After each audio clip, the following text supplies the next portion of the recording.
Now, as part of this thing, you might have come across this terminology called group testing, where they test group of people together by taking their samples like saliva, blood, whatever, and um, if they found that if the outcome of the test is positive, that means somebody in the group has this COVID. If the outcome of this group test is negative, that means none of the people that are whose samples were collected as part of the group can be considered to have COVID. Okay, so that's a very good strategy. So you test people as a group. Okay, where it could be applied if the number of test kits that you have is not sufficient. So, for example, in this slide here, I show like there are 20 people and we can identify them with IDs 0 to 19. And only this person with ID 7 has this COVID. And this could be applied for any epidemic or anything that you want to test, for like a mass kind of disease that will spread among people. And so only one person among these 20 people have this disease. Okay. So if you want to individually test, you will need 20 test kits. And let us assume that you don't have sufficient number of test kits, you have less than 20. And but still, you want to be able to correctly identify the person who has the disease and also conclude that the other people that among those 20 people don't have the disease. So you want to be able to conclude both, identify the particular person that has who has the disease, and also decide the other people do not have the disease. Okay, so that's what we want to do with a fewer number of test kits being available. And binary search is a very classical strategy that can be applied here for this problem of group testing. So let's go through a few examples to see how this could be done. Okay. So we're going to build a binary search tree that is going to represent who is decided to have to be like negative with the test, who is decided to be positive with the test. Okay. Okay. Or who is considered to be infected. So let us call it like that. Who is considered to be infected and who is considered to be not infected. Because sometimes positive, negative depends on what you really want. So in order to be more clear, we'll use this terminology as infected and not infected. Okay, so um, we'll start with a test for the entire group, okay, of people from 0 to 19. So we'll be basically collecting the samples from each of them and just use one test kit because that's what's the purpose of group testing. You just use one test kit to just put together all the samples, put together all those samples, and run the test kit and see what is the result. Since at least one person in this group has the COVID, you will get the final result as infected. Okay, so the outcome of this test will be infected. So we'll say 0 to 19 is an infected group. So you want to now narrow down to who is really being infected. So we'll use a binary search approach for this. It's like a divide and conquer approach.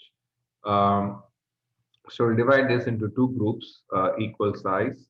So we'll apply the left index plus right index divided by 2 approach. So the left branch, you will start from people 0 to 0 plus 19 over 2. That's like our middle index. So left index to middle index, then middle index plus 1 to right index. That's the right branch. Okay, so 0 plus 19 over 2 is 19 divided by 2 is 9. So the people who are tested on this side is from ID 0 to 9. The people who will be tested on this side will be 9 plus 1, which is 10 to 19. So when you do the test for, again, you can go back and collect samples only from people 0 to 9 and do a test. And since 7 is part of the group, the result of this test will be like infected. Okay. And now 10 to 19 is the other group, and you collect samples from all those people in that group and test it. Since none of the people in this group are infected, the final result of the test will be like not infected. So once you get the result as not infected for this group, we can confidently rule out that any like these people are not infected, in the sense that none of these people from 10 to 19 are infected. So we can kind of let them free. There's no need to quarantine or do anything with them. We can say they are not infected people. They'll be not subjected to any more tests. So now these people, this group from 0 to 19, since the result is infected, the people in this group will be subjected to at least one more test. Let us see how to do that. So again, divide this group into two subgroups of equal size. So how we decide that? 0 to 0 plus 9, which is 9 divided by 2. So that's going to be 4. So 0 to 4 is one group. And the next ID will be 5 to 9 will be the other group. Now 0 to 4, nobody is infected. So the result of testing people with 0 to 4 will be like not infected. So you can just leave them as it is. There's no need to further test them. Whereas 5 to 9, since 7 is part of this group, the result will be infected. So you want to test them further. So break them into two subgroups. 5 plus 9 divided by 2 is 14 divided by 2, which is 7. So 5 to 7 will be one group, and the next ID is 8 to the right index 9. 8 to 9 will be the other group. Now, since 8 to 9 is kind of nobody's infected, the result will be not infected. But 5 to 7, since 7 is part of the group, the result will be infected. Then test 5 to break into 5 to 7 into two subgroup of people. 5 plus 7, 12 divided by 2 is 6. So 5 to 6 will be one group, and 7, well, no, 6 plus 1, 7 to 7, like this 7 is the other group. So 5 to 6, nobody is infected, so it will be not infected, but 7 is actually infected, so the result is infected. And that's a group of size 1. So whoever is in that group is now declared to be infected. So now basically we have, that's the end. There's no more testing to be done because 0 to 4, 5 to 6, of course 7 is classified as infected, 8 to 9, 10 to 19, everybody in this group has been classified as either infected or not infected. So now if you count the number of tests that needs to be done, or the number of test kits that need to be used, it's like one test kit for each node in this binary search tree. And if you count the number of nodes, it's going to be 1, 2, 3, 4, 5, 6, 7, 8, 9. So you need only 9 test kits to decide for each of these 20 people whether they are infected or not. Okay. So the efficiency of testing is 1 minus 9 divided by 20. So if you use one test kit for each person, it will be 20 over 20. So 1 minus 20 over 20 will be like 0. So you want the efficiency to be as close to 1 as possible, meaning that you want to use as few test kits as possible. So that's why we are measuring efficiency like this. So in this case, is 1 minus 9 over 20, 0.555. So efficiency will be always between 0 to 1. It could go negative. We'll see one example at the end of this module where it could go negative too. But for a meaningful application of group testing, efficiency should be greater than 0 and could be less than or equal to 1. So since it is within the range, let me indicate that. I think I might have indicated here. So approach is not effective for efficiency less than 0. Okay? So efficiency has to be greater than 0. Okay? Equal to 0 is as good as doing individual testing. So it has to be greater than 0 in order to be really considered to be effective. And in this case, it is greater than 0. So, group testing is applicable, is very effective in this case. Now, you can notice there's only one person infected in this group among 20 people. Okay, and later we'll try to increase the number of infected people and see what happens. Now, the three metrics that I want to use to evaluate the how good is this approach. One is this efficiency metric, as we just saw, which is 1 minus the number of test kits that actually needed divided by the maximum number of test kits that would be needed if we were to individually test the people. Okay. Now, there is something called the spread size index. The definition of spread size index could be something like this, which is average size of the common ancestor group for any two infected persons divided by the total number of persons tested. Okay. We'll come back to this definition in more detail in the later examples because, as you can see, we see the wording for any two infected persons. But in this example, only one person is infected. So if only one person is infected, this is kind of the way to calculate spread size index. If there's only one person infected in a group, then the spread size index is ratio or index is size index is simply 1 over the group size. So 1 divided by 20, okay, is what is the spread size index for this example that we just went through. So 1 divided by 20 is 0.05. So what you will realize after looking at a few subsequent examples is the spread size index is a measure of how spread is that pandemic among the people in the group. Okay. Um, so we just have one person infected, so it's not really spread out. So that's why spread size index is close to 0. Now, as you see the later examples, you will see the spread size index could go up to 1. Okay.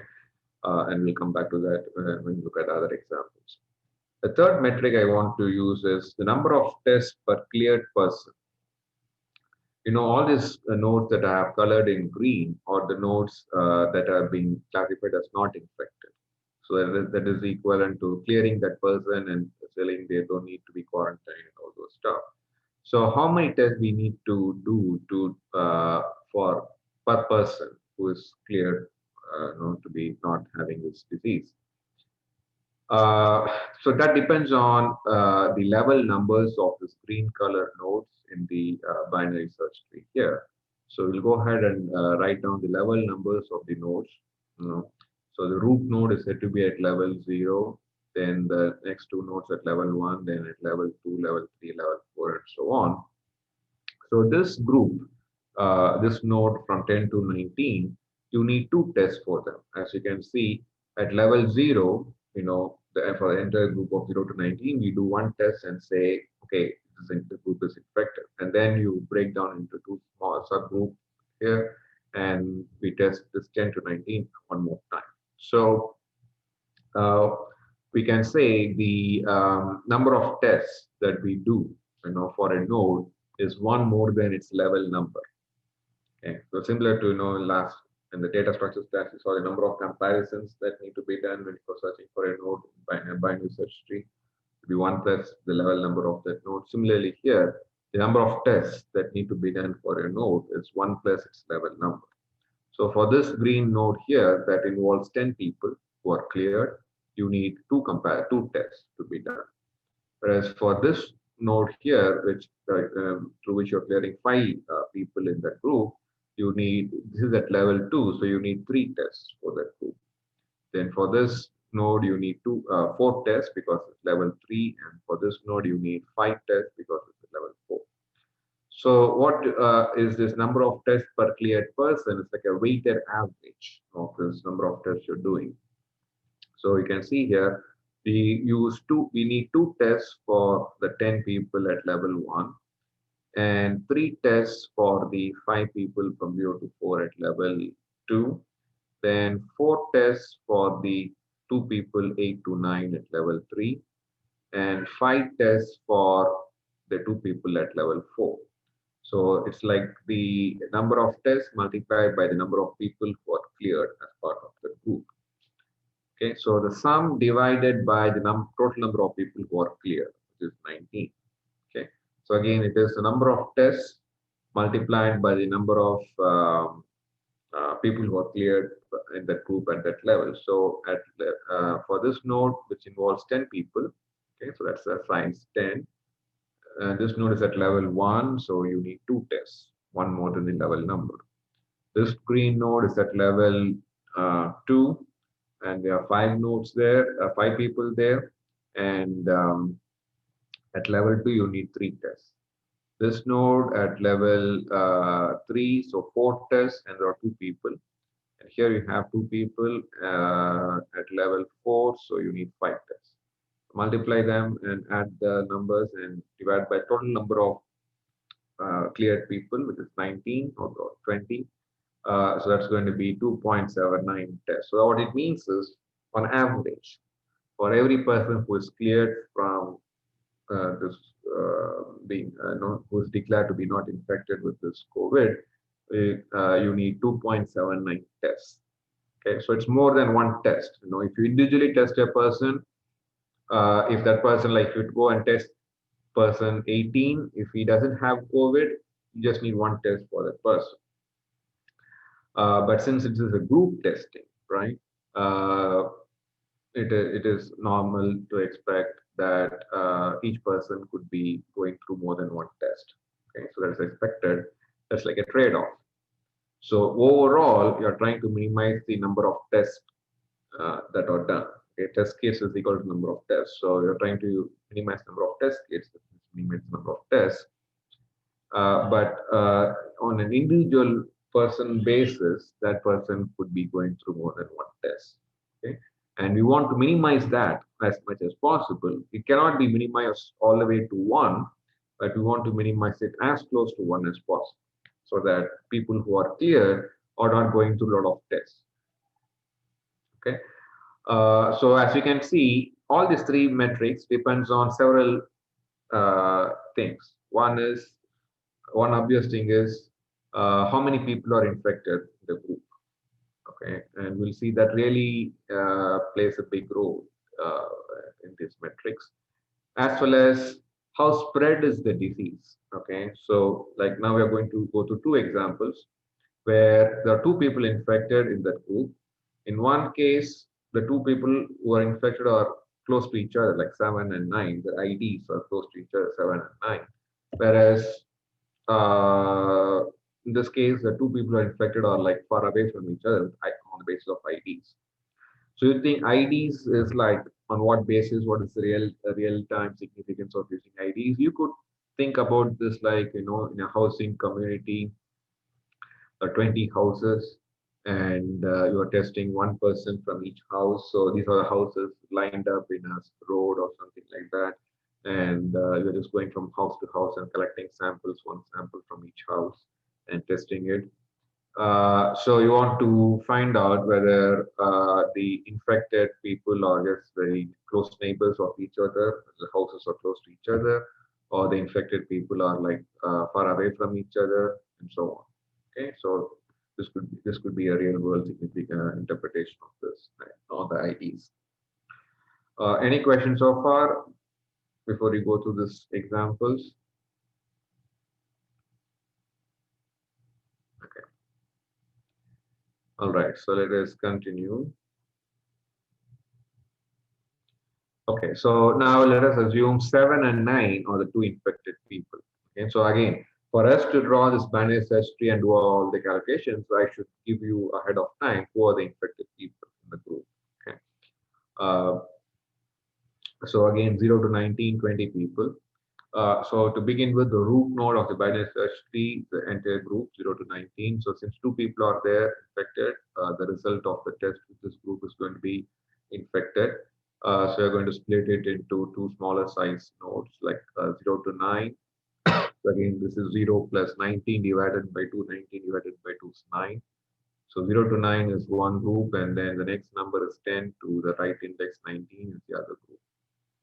Again, 10 to 19, nobody is infected, so this group can be cleared. Now, 0 to 9, both 7 and 9 fall within this range, so this group will be declared as infected. So you split it into two subgroups. There's going to be 0 plus 9 divided by 2, which is 9 divided by 2. We take the integer part of the division, which is 4. So 0 to 4 is one group, and 5 to 9 is the other group. Nobody in 0 to 4 is infected, so this group is cleared. Now 5 to 9 is the infected group. So we split into two subgroups. 5 plus 9 is 14 divided by 2. So 5 to 7 is the left group, and 8 to 9 is the right side group. So now 7 is in this range, so 5 to 7 will be declared infected. Similarly, 8 and 9 9 is in this, so 8 to 9 is also considered to be infected. So now you split into two smaller groups. So 5 to 7, 5 plus 7 is 12 divided by 2, which is 6. So 5 to 6 is the left branch, and 7 on its own is the right branch. 5 to 6, nobody is infected, so this is cleared. But 7 is infected, and that's one node in the group, so 7 is the person getting infected. Now 8 to 9, you have to split it as 8 and 9. Again, it's like 8 plus 9 divided by 2. 17 divided by 2 is 8. That's the integer part of the division. So 8 is one group and 9 is the other group. Now 8 is not infected, so it's cleared, but 9 is infected and there's one node.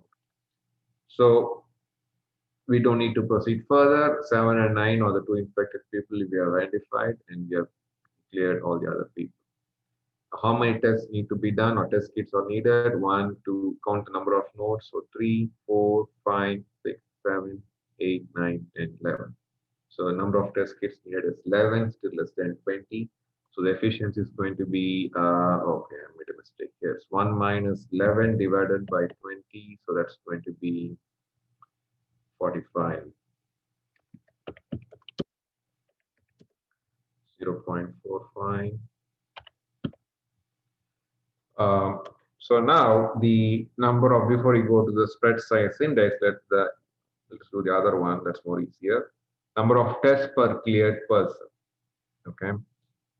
So for that, you need to look at the green color nodes, which are the not infected nodes. Um, so 10 people are in this group at level 1, so that's like 2 tests needed for them. So it's 10 times 2. Then 5 people in this group at level 2, so it's like 3 times 5. 5 people, 3 tests for them. And then 2 people at level 4, so it's 2 times 5. And 1 person at level 5, so it's 1 time, so level 4, so 1 times 5. So if you do the math and divide by 18, why 18? Because that's the number of people who are not infected or clear.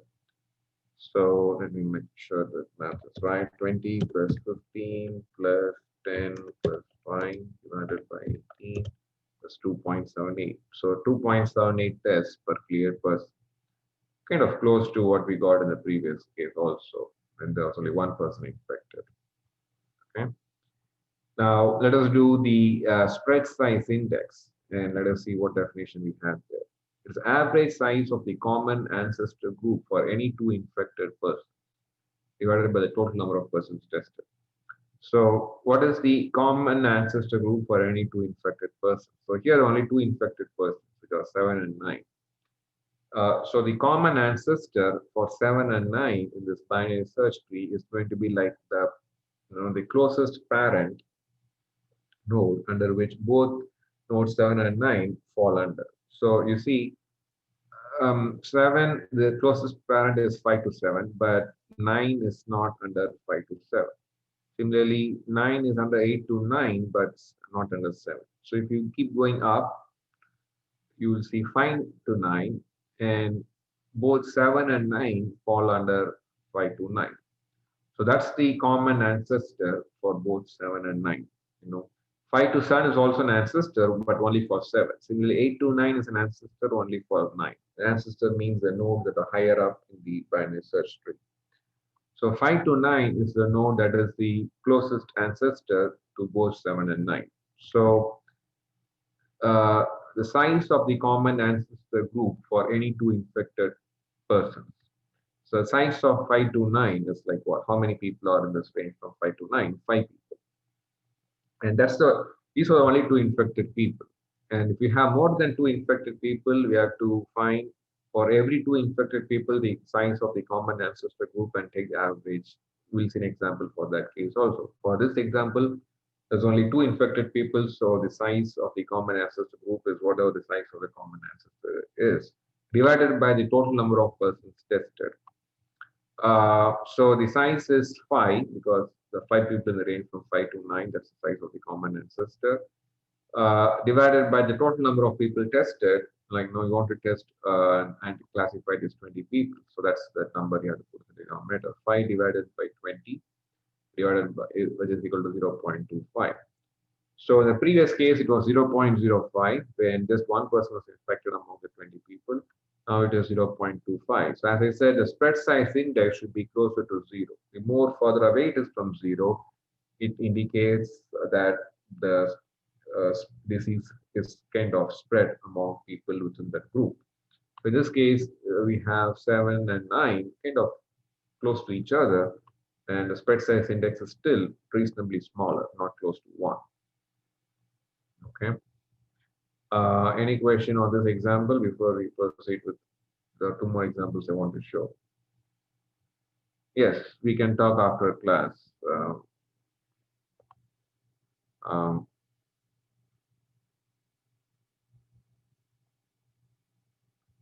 Stay online. He's going on offline.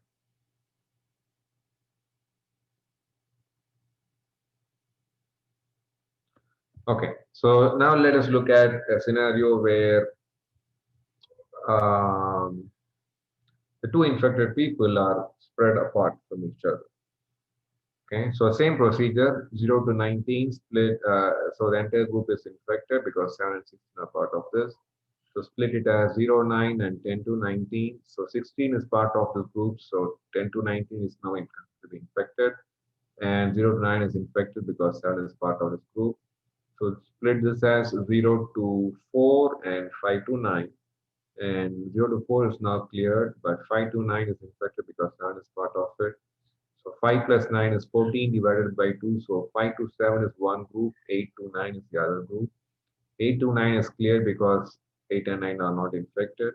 But 5 to 7 is infected because 7 is part of that group. So split it as 5 plus 7 is 12 divided by 2. So 5 to 6 and 7. So 5 to 6 is cleared, but 7 is identified as infected. This side 10 to 19, 10 plus 19 is 29 divided by 2 is 14. So 10 to 14 is one group, 15 to 19 is the other group. 10 to 14 can be cleared because nobody is infected. 15 to 19 is infected because 16 is part of it. 15 plus 19 is 34 divided by 2. So 15 to 17 is one group, 18 to 19 is the other group. This can be cleared. 15 plus 17 is 34, 32 divided by 2, which is 16. So 15 plus 2, 16 is one group, 17 is the other group. 17 can be cleared because it's not infected. Now 15 and 16 just split into individual nodes. 15 is cleared and 16 is infected. So 7 and 16 are the infected people that you have found. So the number of test kits you can see it's like 1, 2, 3, 4, 5, 6, 7, 8, 9, 10, 11, 12, 13, 14, 15, 16, 17. 17 test kits are needed. Okay, that's approaching 20. So 1 minus 17 divided by 20 is 0.15. So it's kind of closer to zero now. So when there are two infected people, you can see if the two infected people are close enough to each other on the basis of their IDs, which can be considered as like the location. Okay, the disease has not spread much within that community, so the efficiency is like 0.45. It's a measure of the number of test kits needed, or the savings you can get with the test kits. Whereas if the spread, if the disease has spread to like two different people, but who are far away from each other within that community, then the efficiency is going to be lower. So you need more test kits. That's one message you have to take from these two examples. The other message is the number of tests per cleared person. If we go to the same set of calculations, so this is at level 2, we have 5 people cleared, so that's going to be 5 times 3 tests done. And then again 5 people cleared at level 2, so that's going to be 5 times 3, another 5 times 3. Then 2 people cleared at level 3, that's going to be 2 times 4. And 2 people cleared at level 3 again, so 2 times 4. 2 people cleared at level 4, so it's going to be 2 times 5. One person cleared at level 4, so it's 1 times 5. Another person cleared at level 5, this is bottommost level, so it's going to be 1 times 6. Divided by the total number of people who are cleared, which is 18, and you get 3.72. So you need more tests to be done for cleared person. So again, if the test is, if the disease is close enough among people and has not spread much to among the group, you need fewer tests per cleared person. If it has spread, the same number of people are infected, two people, but it has spread over a group, or far away from each other, then you need more tests per cleared person. Okay, so again, as I said earlier, think about like a housing community where you have 20 houses in a row and you are collecting samples for one person in each house and identifying them. So the houses are numbered from 0 to 19. So you want to, if the in this community of 20 houses, if the disease is at house 7 and 6, house 16, you need more tests to clear all the houses. Whereas if it's on two subsequent or close enough houses, 7 and 9, you need fewer tests per cleared person. The last thing, okay, the spread size index. So here you have again two, what do you call, two people who are infected, who are 7 and 9. But you look at this binary search tree, 7 and 16. Sorry, 7 and 16. The common ancestor for 7 and 16 is going to be this root node because nothing below that is a common to both 7 and 16. So the size of the common ancestor is 20, 0 to 19. So the spread size index is the size of the common ancestor. If there's only one, two people, you're still not requiring to take an average because only two infected people. And what's the common ancestor for those two infected people? What's the size of the common ancestor divided by the total number of people who are tested? So it's 20 divided by 20, which is 1. And that's an indication that the disease has again spread, quite apart within the community. Even though the number of infected people is still lower, two people among 20 people or two houses among 20 houses, they are kind of well separated from each other, so it is spread around. So it is possible that the disease could further spread within the neighborhood of 7 as well as within the neighborhood of 16. Whereas in this case, it is possible only for the disease to spread within the neighborhood of 7 and 9 and not likely within the neighborhood on this side from 10 to 19 or the right side. So that's why the spread size index is capturing that how spread is the disease among the people within the community. We'll do any questions? We'll do one more example and then we'll stop with this. Any questions so far? Okay. So as you can see in the examples that we're going through, as you increase the number of people who are infected and also spread them out, you are requiring more tests. So if there are more people who are actually infected, like in this case, I show there are 5 people who are infected among these 20 people, and we want to see can the group testing approach be still applicable. Again, remember the original objective is to minimize the number of test kits that are needed. Okay, so at the worst case, you spend one test kit per person and then decide whether the person is infected or not. That's like the worst case number of test kits that would be needed. So can group testing be always requiring less than or equal to that number of like the number of people who are in the test who are in the group? Not necessarily. As we can see here, if the number of people who are infected in a group increases, it's a larger number, you may need more test kits than individually testing those people. Okay, so let's do this example just for understanding that purpose. So 0 to 19 is a group size. Since like multiple people are infected, the entire group can be considered infected. So split it as 0 to 9 and 10 to 19. Again, both groups are infected. Then split as 0 to 4 and 5 to 9. 0 to 4 is now an infected group because 4 is infected. 5 to 9 is an infected group. Okay. Then split 0 to 4 as 0 to 0 plus 4 is 4 divided by 2. So 0 to 2 is the group size and 3 to 4 the other group size. 0 to 2 could be cleared, nobody is infected there, but 3 to 4 is still infected. So split as 3, 4, 3 is cleared, 4 is infected. Now 5 to 9 split as 5, 7 and 8 to 9. 5 to 7 is infected because of 7, and then split it as 5, 6 because 5 plus 7 is 12 divided by 2, so 5 to 6 and then 7. 7 is infected, 5, 6 is clear. 8 to 9 split as 8, 9. Similarly, on this side, 10 to 19 is split as 10 to 14 and 15 to 19. And this is split further as like 10 to 10 plus 14, 24 divided by 2. So it's like 10 to 12 and 13 to 14. And this is split as 15 plus 19 is 34 divided by 2. So 15 to 17 and this is 18 to 19. 10 to 12 can be cleared because nobody is infected.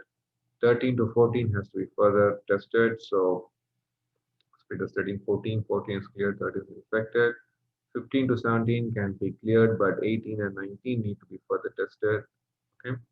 So if you count the number of nodes, it will come to 25. So again, as I said, for each node, you need one test kit. So you need 25 test kits. So that means 1 minus 25 by 20 is the efficiency, which is like negative. So if the efficiency goes less than 0, this is not a good approach. Okay. So this indicates something that when can this group testing be used? So group testing is very much going to be efficient in the earlier phases of the pandemic.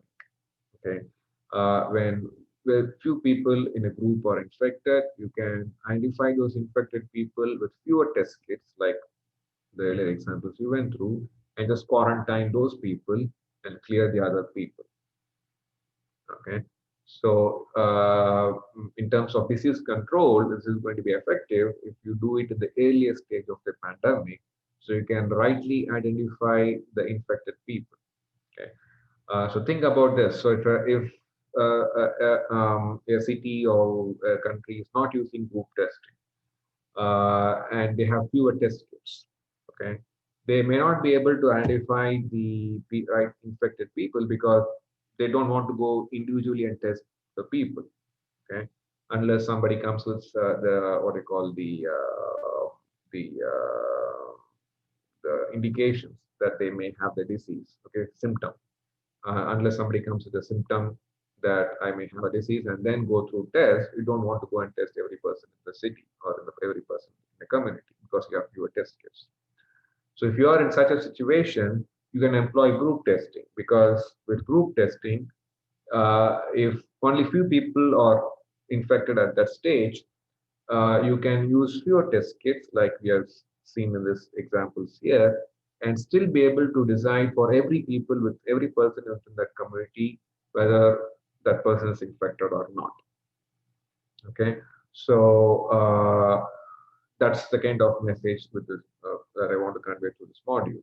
Group testing is a very good, efficient strategy to weed out and quarantine the infected people in the earlier stages of the disease pandemic, and it's not going to be effective if the more people who are infected in the group.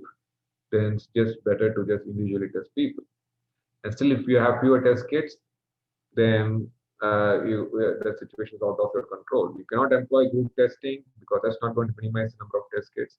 And the worst cases, you have to individually test the people with one test kit per each person. Okay. So if you go ahead and do the other two metrics, the number of tests per cleared person, you can see the green colored nodes are going in the bottom levels. In the earlier examples, the green color nodes are in the top levels. So the number of tests per cleared group was less. And as we increase the number of infected people and we spread the infected people, and again here this example, it is like a lot of people infected, the green color nodes are starting to appear only in the bottom levels, not at the top level. So that means as you go down, the number of people who are cleared as a group, the group size that's been cleared in a node also decreases. So the bottom level, like 10 people can be cleared as a group. Then in the next level, only 5 people can be cleared. Next level, only 2 people can be cleared, and so on. And bottom most level, only one person is cleared. So if you go down further, that means you're requiring more tests per clear group.